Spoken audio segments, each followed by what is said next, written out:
It began with laughter, not the joyful kind that warms a room, but the cold, arrogant laugh of someone who thought they had power. In a courtroom filled with whispers, Officer Jason Miller, a rookie cop barely 6 months on the force, sat confidently on the witness stand. He smirked as he described a man he had arrested, a quiet, stoic black man named Marcus Reed.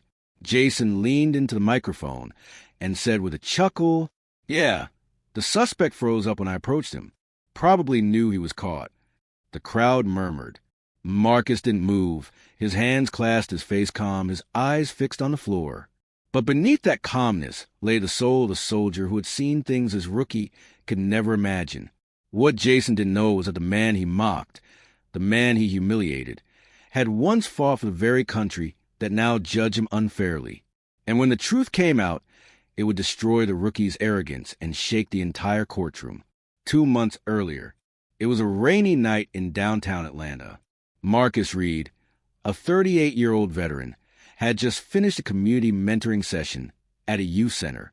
He was loved in his neighborhood, not because of wealth or status, but because of the way he treated everyone with quiet respect.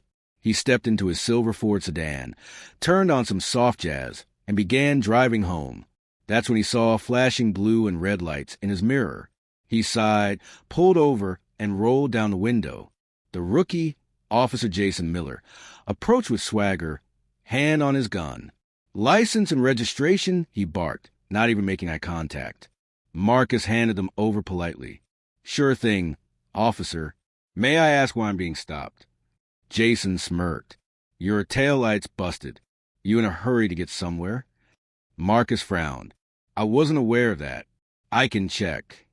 But before he could finish, Jason interrupted. "Step out of the vehicle." Confused but calm, Marcus complied.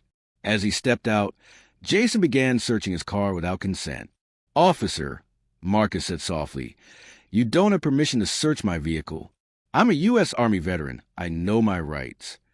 Jason scoffed. "Yeah, right. And I'm the president. Step back before I make this worse." Within minutes, Marcus was handcuffed, humiliated, and thrown into the back of the cruiser, all for a broken taillight that didn't exist. The body cam was recording, but Jason didn't care. He thought he was untouchable. The next morning, Marcus sat in a holding cell. He'd been charged with resisting arrest and disorderly conduct. A public defender met him briefly, 5 minutes at most, before the first hearing. "Look, Marcus, if we just plead down, you'll get probation. No jail time," she said mechanically. Marcus shook his head. "I'm not pleading to something I didn't do. That officer violated my rights." The defender sighed. "Suit yourself. But judges usually believe cops over defendants, especially." She trailed off awkwardly. Marcus understood. "Especially you." The courtroom was packed. Reporters, activists, and local residents had heard rumors. Another questionable arrest. Officer Jason entered confidently, uniform crisp, badge shining. His lawyer stood beside him, ready to paint Marcus as aggressive. The judge, Eleanor Anderson, was known for her stern fairness. She peered down at Marcus. "Mr. Reed, do you have representation today?" Marcus stood. "Your Honor, I would like to represent myself." The courtroom buzzed. The judge raised an eyebrow. "You're waiving counsel?" "Yes, ma'am. I served 12 years in the Army. I've faced worse than this courtroom." Her expression softened slightly. "Very well, Mr. Reed. But know what you're doing. This isn't a movie. I understand, Your Honor." The prosecution called Jason Miller to the stand. Jason spoke confidently. The suspect became agitated. "I feared for my safety. I followed procedure." Marcus sat silently, letting him talk. Then it was his turn to cross-examine.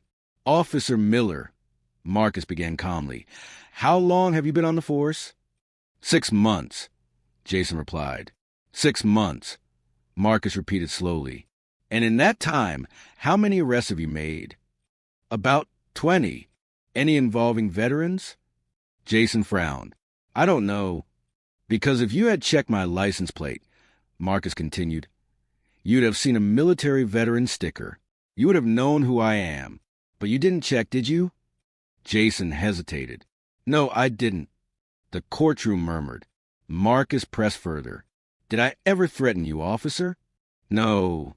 Did I comply when you told me to step out of the vehicle? Yes. So, tell me again what made you afraid. Jason's face reddened. I don't know. The tension in the courtroom was thick. Marcus stepped closer. You said I froze when you approached. But fear can look like guilt to those who don't understand it. You ever been in combat, officer? Jason's silence said everything. The defense introduced new evidence. Body cam footage. The judge dimmed the lights as the screen came to life. The jury watched every second. Marcus calm, cooperative, respectful. Jason aggressive, mocking. The audience heard it all. You think you know your rights? You people always do. Gasps filled the room. Judge Anderson's jaw tightened. Officer Miller, you failed to include this in your report? Jason stammered. I didn't think it was necessary. The judge's tone hardened. You lied under oath, officer.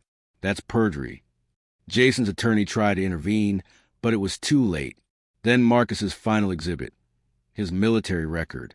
Purple Heart, Bronze Star, letters of commendation. He wasn't just a man with rights. He was a man who bled for those rights. The courtroom fell silent. The jury deliberated for 2 tense hours. When they returned, the foreman stood. On all charges against Marcus Reed, we find the defendant not guilty. The crowd erupted. Marcus closed his eyes, relief washing over him. He didn't smile, didn't celebrate. He simply whispered, "Thank you." Judge Anderson leaned forward. "Mr. Reed, on behalf of this court, I apologize for what you endured. You are free to go." She turned sharply toward Jason. "This court is forwarding your actions to internal affairs. Officer Miller, your behavior is a stain on the badge you wear."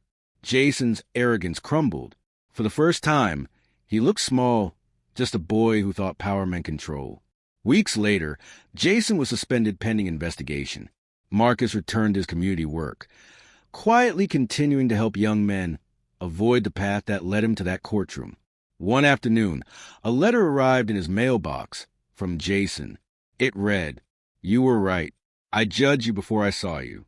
I'm sorry. I'm leaving the force. I hope to one day serve people the way you do." Marcus folded the letter, placed it beside his medals, and looked out the window. "Some battles," he whispered, "are fought without bullets." He walked outside as children waved. The same quiet dignity carried him. A reminder that true strength isn't in uniform or authority. It's in integrity.